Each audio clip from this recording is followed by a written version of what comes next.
This is Paul Schneiderman today on the 70th edition of Sports and Stuff on Rainier Avenue Radio. I'm joined with a very special guest today, Dave the Groz Grosby. David is a longtime sports radio host. He's been working in Seattle now for nearly 3 decades, an iconic sports broadcasting figure. Dave, before I go a little further with this interview with you, I want to recognize my engineer today, James Gerd. James does a lot of stuff at Rainier Avenue Radio. He also hosts the After Dark show. We have a lot of good things going on here at the station. We're on RainierAvenueRadio.world on the World Wide Web. We have shows on the sports department hosted by Rick Dupree, myself, Granville Emerson, and Ronald Laurent host a great show. Lidline Sports, Masvita Marari hosts a great show, Seattle Sports Weekly.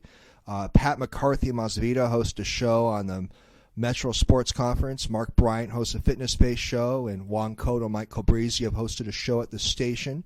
My show, Sports and Stuff, has been around now for over 2 years, having a lot of fun. My interviews are on my website, plslawoffices.com. Most of them are now up on Mixcloud. You can follow me on Twitter at PLS Law Offices. Well, Dave, I'm going to go back to you now. Dave Grosby, as I mentioned, has been in the Seattle area now for nearly 30 years. Dave has worked as a sports radio host at Seattle's KGR Radio, and he's been at 710 ESPN Seattle for many years. Very visible and prominent voice in the Pacific Northwest sports scene. Dave has done so many things in his sports broadcasting career, including working as a Seattle U basketball broadcaster. You've covered the Washington Cougars. List goes on. Dave has stepped back a bit due to a healthcare diagnosis, but he has been reestablished into some new roles at 710 ESPN Seattle. Dave does 11:45 a.m. segment. John Clayton, he does a lot of fill-ins and still very much a voice in our Seattle broadcasting community. Dave, I really appreciate you coming on Sports and Stuff on Rainier Avenue Radio today. Paul, my pleasure. Glad to be here. Thanks, Dave. It was fun. Many years ago, I was in the interviewee seat when you asked me some questions about Seattle sports legalities, and it's fun many years later to have you in the seat I was in with you a few times. Yeah, we've come a long way, haven't we? Lots gone on over the years. And we're on Facebook Live today with Dave Grosby, so this is going to be fun. I remember I had one interview with you where I kind of stumbled a bit, so I hope I can redeem myself today a little bit. You know, so. I'm sure you will. Thanks, Dave. Well, Dave, as I told you when you walked in, you look great, and I know you've been dealing with a recent Parkinson's diagnosis. Can you share a little bit of general awareness about Parkinson's and just some good resources for people in the community who may encounter that particular healthcare diagnosis? Well, the American Parkinson's Disease Association is a great local agency that people who are dealing with Parkinson's I'd recommend. I was diagnosed about a year ago. Stage 1 Parkinson's. I found out a lot about it. I think, like everyone else, I had my experience with Parkinson's, although my mother had it. But like most people, consider it to be either have what Muhammad Ali had or you have what Michael J. Fox had. And I may have that at one point, but I've learned that Parkinson's is a boutique disease, as they call it, which is a fancy name that doesn't really deserve it, but it means it's different for everyone. Everyone has their own diagnosis. Everyone's got their own specific issues. Mine are primarily at this point in time non-motor, but that can change. It's no cure for it, obviously. It's degenerative, so it'll get worse. But I think maybe my biggest takeaway, Paul, from it is that it's unique for everyone, that no one person's experience is the same as the others. I mean, my mom had a really tough time with it. She was actually allergic to the medication. And I said to my doctor, does that mean I'll be allergic too? And he said no. I mean, it's a different thing for everyone who has it. So that's probably my biggest takeaway from dealing with it for the last year. Important insights. Well, Dave, you look good, and many people can live long lives of Parkinson's disease. So. Oh yeah, you don't die of Parkinson's, you die with Parkinson's. Well, Michael J. Fox has had it for 30 years. Right, and I think that feedback you gave is helpful for people in the community who may have a family member or a friend of themselves that are addressing that particular ailment. Well, Dave, I know your late father was a broadcaster, and I want you to share with us what effects your parents have had in your career, and tell us what effects your wife Bonnie's had in your successful broadcasting career. Well, I mean, my father was in broadcasting. I was 11 years old when I walked into he took me to his radio station for the first time, WAKR in Akron, Ohio, and they had a television station at the time too. This is back in 1971, and he showed me his office. He was a sales manager, and it was just an office. And he showed me the big TV cameras they had back then. They were gigantic, Paul. You're not old enough to remember, but they were colossal. And then he showed me this room with not white. Like these, huh? No, not like what we've got today at all. Then he showed me this room with white corkboard walls, and a guy talking into a microphone not that different from this one, barking into it basically, smoking a cigarette, drinking a cup of coffee, and I saw it and I said, well, that's for me. And as the saying goes, yada, yada, yada, it's 48 years later. I mean, I fell in love when I was 11. My father nurtured it for me. He allowed me to intern for a long time, which I did. And my mom was supportive as well. I mean, there was arguments over the dinner table when my dad would quiz me about sports stats that would never I'd never amount to anything knowing that stuff, and there wasn't really sports radio at the time, so my mom had a point, but they were always obviously very, very supportive. And you know, when I married my wife, I proposed on our second date, and we got married 6 months later, and I told her that, you know, unfortunately in a broadcasting career, we're going to be moving around a lot. And literally before we got married, we moved to L.A., and I did mornings in L.A. for 2 years and then came up to Seattle. And so it was from Sacramento to L.A. to Seattle in 3 years, 3 places. And I said, that's kind of what it's going to be like. And we've been in Seattle for 29 years, so that's not what it was like at all. She's always been incredibly supportive. And actually, the Seattle U broadcast, which I did for 9 years, we kind of produced them ourselves, and she was very involved in doing that. So she's been tremendously supportive and just a fantastic wife who I'm lucky to have. Absolutely. I met Bonnie a couple of times over the years. Just saw her drop you off at the studio today, and you've had some great wife and a couple of parents who I think certainly have played a role in all the success you've had in many ways. Most definitely. I mean, if the support wasn't there, I mean, you know how it is. It's very, very difficult to achieve anything, and from my standpoint, I had all the support a person could hope for. Dave, a little bit of a kind of a remote connection we have. I just figured I'll share this with you. Is I know your father, late father, knew Pat O'Day. Oh yeah. Well, listen to this. My late dad was Pat O'Day's attorney at one time. Oh, no kidding. So our dads both had a little Pat O'Day connection. Just thought I'd share that. Little fun little tie we had. Pat O'Day is a great connection to have, boy. Definitely. Head of my show and back in late 2017. What a fascinating guy he is. Unbelievable, yeah. Well, he's in the Rock and Roll Hall of Fame for good reason. He is a legendary figure, and he is another guy who has been unbelievably nice to me from the get-go here. I mean, was someone I knew of and respected greatly, and he just he couldn't have been nicer to me over the years, and I've always really appreciated that. He's a neat guy. Just thought I'd share our little kind of remote connection there. Paul Schneiderman, host of Sports and Stuff on RainierAvenueRadio.world with longtime sports broadcaster Dave Grosby. All right, Dave, you cover sports daily. I mean, you know the statistics of sports so well. I've been listening to you for so many years. Before we got to know each other, I knew who you were for sure. And the Seahawks were a second-round playoff team. Do you think, based on their injuries and everything, that they probably maxed out with what they had this year? I most certainly think they maxed out with what they had this year. I mean, they're a team that likes to run the ball that lost 3 running backs 2 weeks before the season ended. I mean, it was nothing short of miraculous that Marshawn Lynch was able to do anything for them, and obviously the fact that they would even open the door to him the way it ended for him the first time around speaks volumes to what the Seahawks are. I mean, I think that there's a great danger in sports that I hope doesn't happen here, and it hasn't yet, is that people get tired of winning.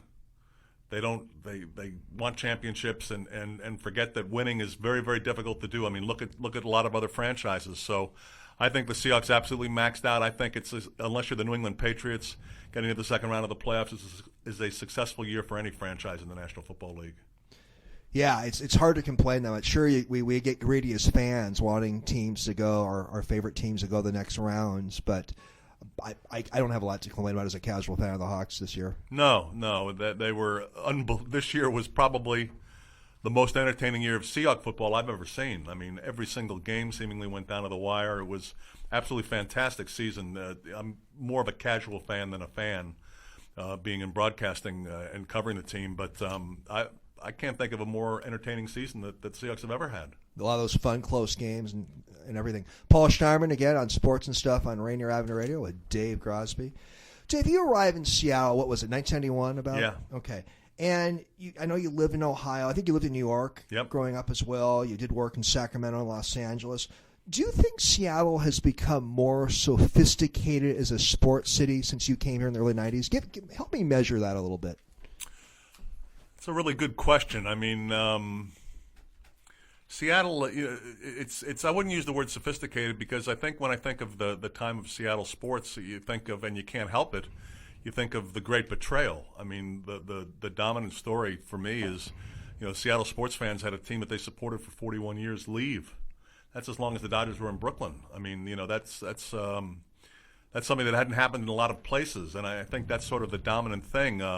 Sophistication, sure. I mean, you look at what happened with the soccer team. I mean, the Sounders have been the greatest professional sports rollout, I think, in any professional sport ever, and continue to be that popular here. So, I mean, that speaks to sophistication. But I think that when I think of the Seattle sports scene over the last 30 years, it's very hard for me to divorce myself from the fact of the NBA turning its back on Seattle, which is something that I'm not proud of, but I'm still bitter about. I'm not an NBA fan. I don't care if the NBA comes back. Frankly, I don't care at all if it comes back. I'm looking forward to the hockey team coming to town. I can't get past my feelings of bitterness about how the NBA left town. Well, as a Sabre Sonics guy, Dave, you know where I stand on that. Sure. And you brought something up about the Sonics relocating. We had two other relocation battles, the Seahawks and the Mariners in the 90s as well. Well, the Seahawks left. I mean, they actually packed the moving vans, and we're in Anaheim for a week. And you're right. The Mariners were all signed, sealed, and delivered to go to Tampa, which seems funny now that Tampa's become such a dog market. But you're absolutely right. And I think that kind of those experiences, kind of made us feel like the Sonics thing would work out, and it ultimately did not. Did not. Well, hopefully we'll get a team back one day. Dave, I would ask you about the intersection of politics and social justice issues in sports. Mm-hmm. And I remember listening to sports radio a lot in the 1990s. You, Gas, the whole group that I listened to and still do. Politics didn't come up that much on sports radio. Maybe now and then, not that often. But in this era, it seems to come up more.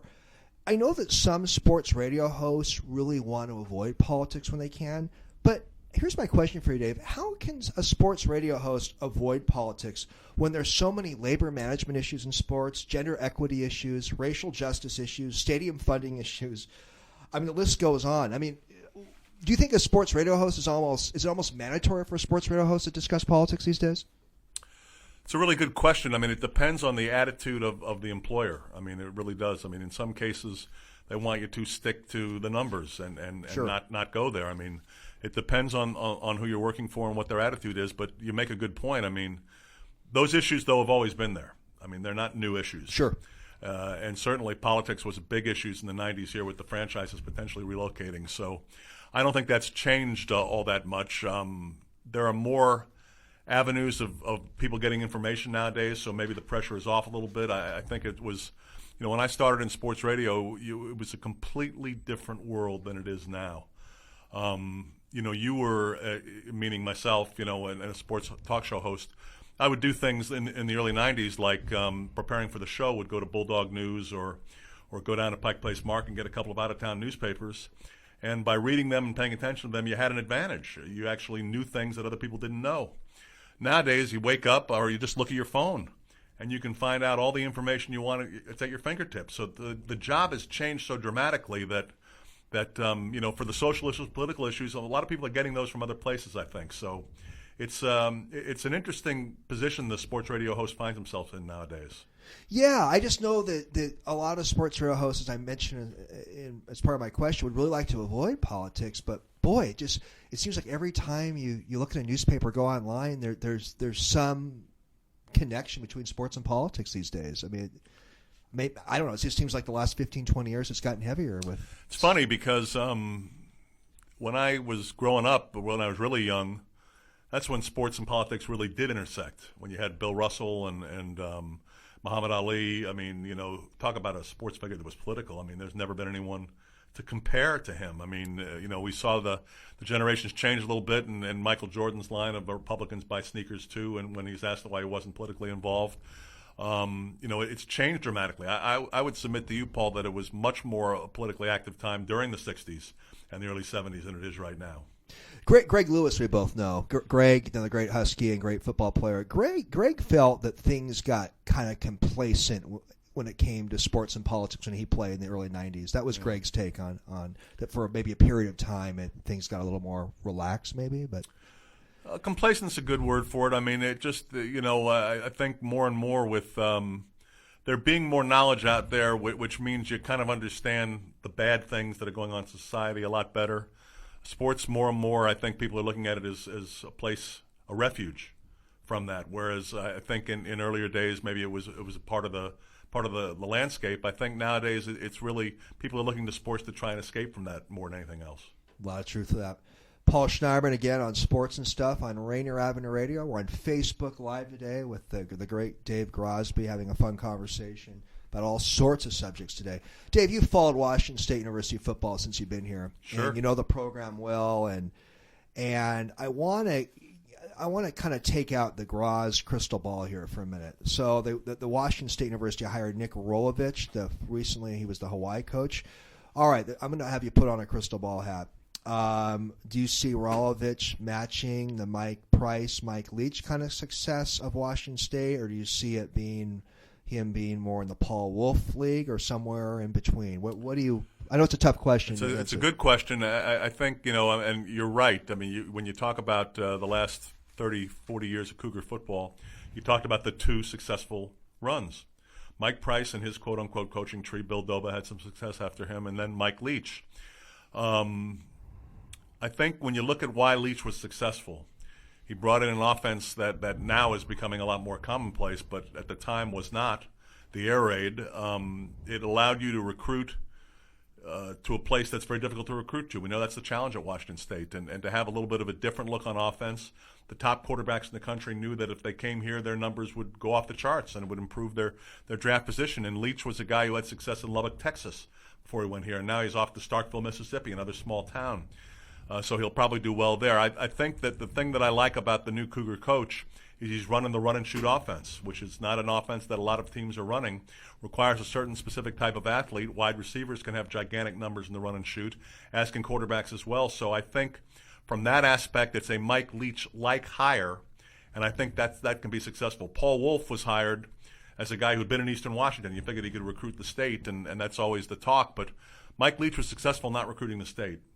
I understand that everyone wants to recruit the state, but that's not as important as getting good recruits is and being able to recruit nationally. And when you're running an offense like the run and shoot, you've got a better chance of recruiting nationally. So I think there's a good possibility that it'll have some great success at Washington State. And certainly Mike Leach left the program in much better condition than it was when he took over.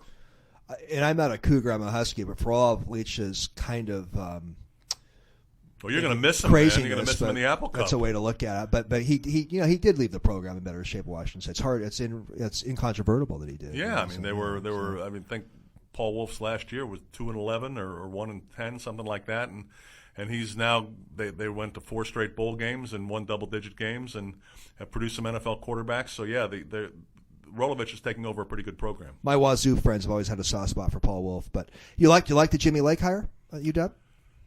Yeah, I mean, what's going to be interesting about that hire is it's his first head coaching job. And guys who have been in coaching, and I kind of learned this watching Cameron Dollar, who took his first head coaching job at Seattle U. The thing that you don't expect, the thing that sometimes surprises guys, is how much of being a head coach has nothing to do with coaching, especially on the college level. And I'm not talking about recruiting because these guys can all recruit. I'm talking about now when someone's got a girlfriend problem, it's up to you. Now when there's issues off the field of any kind of variety, it's up to you. As an assistant coach, you were kind of able to be a little more tunnel focused on what you're doing and on your position groups. So I think Jimmy Lake has certainly got the chops to be a good head coach, but his challenge will be dealing with the stuff that has nothing to do with football, which is a big part of the job when you're the head coach. We'll see how he does. Well, I think the 2020s will be fascinating for Washington State University and University of Washington football. Dave, I want to ask you about some of the interviews you've done over the years. You've interviewed so many fascinating figures in the sports world and outside the sports world as well. Can you think of an interview you did with a guest where you really learned something new, like, wow, I did not know that about that person or about that subject? Can you mention 1 or 2 interviews you did where something came out that was like, whoa, I did not know that?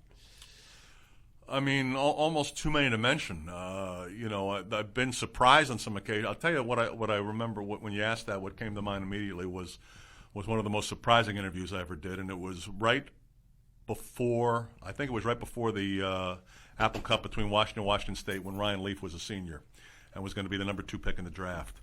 And he did an interview with me. I think it was on Thursday, and he just couldn't have sounded more down, depressed, out of it. And it was actually after the game. It was before the draft. And I remember thinking, my God, this guy is going to go in the top five pick in the draft, maybe number 1 even, and he's not even ready to play football. He didn't even sound like a football player to me. So I mean, he seemed out of it completely. I mean, seemed to really be troubled, and that when you talked about it, jumped out. I mean, I've done so many of those interviews, like you've talked about over the years. I mean, and I really try and listen when I do interviews to what the guys are saying. So I honestly can say that I've probably learned something from every interview that I've done. And I've been surprised more often than I can remember. I have, too, as I started doing this a couple of years ago. Every interview I learned something new, but every so often I hear a response, really, I didn't know that. That's really interesting. Who's a living sports living sports figure that you have not interviewed that you love to interview? Dave Sims said Sandy Koufax. That's a great answer. I mean, it's funny. I was thinking about baseball immediately. Boy, that is tough. I'd probably say, as much as I'm not a fan of his, Floyd Mayweather. Yeah. I just would be interested in rattling around in that head and seeing what he's all about. Find out what makes him tick. Yeah, he's been a controversial figure, and I'd be curious to know about him. Who's a deceased sports figure that you never interviewed you would have loved to have interviewed? Oh man, I mean, where do I begin? I was lucky enough to interview Muhammad Ali, so I mean, Wow. he would have been on the top of that list. And you got me thinking about on a fighter realm. I would have loved to have interviewed Joe Frazier. I never had a chance to. Probably Babe Ruth and Ty Cobb. Well, of course, those guys. Although those guys weren't interviewed at the time. Ted Williams is a guy I would have liked to have interviewed. Sure. I would have found him as a fascinating character, and actually Kurt Flood is a guy who I would have been interested in interviewing and finding out how he had the courage to stand up to baseball the way he did. You think Kurt Flood should be in the Hall of Fame? Absolutely. Well, Marvin Miller first. Finally, Miller got in. Yeah, Marvin Miller was a huge oversight. The baseball industrial complex did not want Miller in for many, many years. And he was arguably the most important baseball figure in the last 50 years. Unbelievable. Yeah, Kurt Flood, I think, has a good case. If you're just tuning in, Paul Schneiderman on Sports and Stuff on RainierAvenueRadio.ro at Dave Grosby. We're on Facebook Live right now. Dave, was there ever an interview you did where you did not ask a particular question? You look back and you go, God, I should have asked that question. Man, you are asking tough questions, Paul. No, I'm not. Don't worry, it's not a deposition. These are tough questions. And my memory is, unfortunately, one of the things that's not as good as it used to be. You're doing great. You're doing great. I'm sure that's the case. I mean, I have no doubt that's the case. I guess the 2 or 3 times after the fact that I talked to Don James and never really asked him why he left the way he left kind of comes to mind right away. It's a great answer. And, that's I'll stick with that answer. Stick with that one. Was there ever a question you asked in an interview that you regretted later? Ever a question I asked in an interview that I regretted later? The only ones that I've ever done were when I asked a question without doing my research and was exposed to being stupid. I interviewed once, covering spring training many years ago, Carney Lansford with the A's in the early part of his career, and I knew that he had missed the last couple of seasons. He had injuries, and I asked him if he felt like he was injury prone, and he had gotten hit by a ball on the hand. I mean, he broke his wrist bone, which has obviously had nothing to do with conditioning or anything like that. And he kind of asked me, did I do any research? And do you know what you're talking about? I mean, how am I supposed to avoid something like that? So it would only be in those circumstances where I didn't do research and asked a question that made me look foolish and feel foolish because it was a dumb question. Those are always tough situations. At the same time, maybe the interviewee shouldn't have been so hardcore too. So I don't mind. I don't blame him at all for that. I mean, didn't blame him at all. Interesting. No. If you're gonna ask the question and it's a dumb question, you better be prepared to reap the whirlwind. I've asked a few that probably weren't the best, but hey, you kind of see where something lobs sometimes, Right. Dave, you mentioned the Sonics relocation, and there's finally a Key Arena remodel plan. The CNHL franchise is coming here next year. What do you think, Dave? Is this the best indoor arena plan, the Key Arena plan, or are you more of a Soto guy still? Well, I mean, this is where politics would enter into it a little bit. I'm a downtown Seattle resident.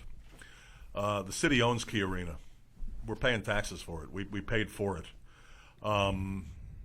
I was not necessarily a Soto guy, though I love Chris Hansen and I like that idea. I also knew that if Key Arena wasn't remodeled, what were they going to do with it? It was going to become a tax burden. So it was a great place when the Sonics were there. I mean, the issues with traffic and things like that were there before. They'll be there. They'll be there after. I was one of those people who was okay with Key Arena as a choice. I've come around on it on some levels, on a personal level, and the fact that the NHL guys delivered is so huge, isn't it? Well, it is, and another thing where I took kind of an unpopular stand on arenas, and I did this, starting with right after Safeco Field with the Mariners, was I don't believe in public funding for arenas. I think it's an absolute outrage, and I think there's plenty of studies that show that it is, and I don't believe in public funding for those stadiums. So, once they came up with a plan that it was going to be privately funded, I think that really tipped the scales, and I think Chris Hansen kind of made a mistake by having any kind of public aspect to it at all. And I think the hockey team's going to do very well, by the way. Well, I have you back one day. Hopefully soon we can talk more about these issues. Dave, we have about 30 seconds left. What does the future hold for Dave Grosby? Hopefully another interview with you where I'd be honored. I can do a better job. And I've got I'm still hoping to have a lot more career left. I'm doing what you mentioned with John Clayton. I'm doing a YouTube feature called Just a Minute that runs twice a week. I'm enjoying doing that. Still making appearances and still broadcasting. So hopefully still working is what's in the future for me. Dave, great to have you come in today and do an interview on sports and stuff on Rainier Avenue Radio. Paul, my pleasure. Anytime. Thanks, Dave.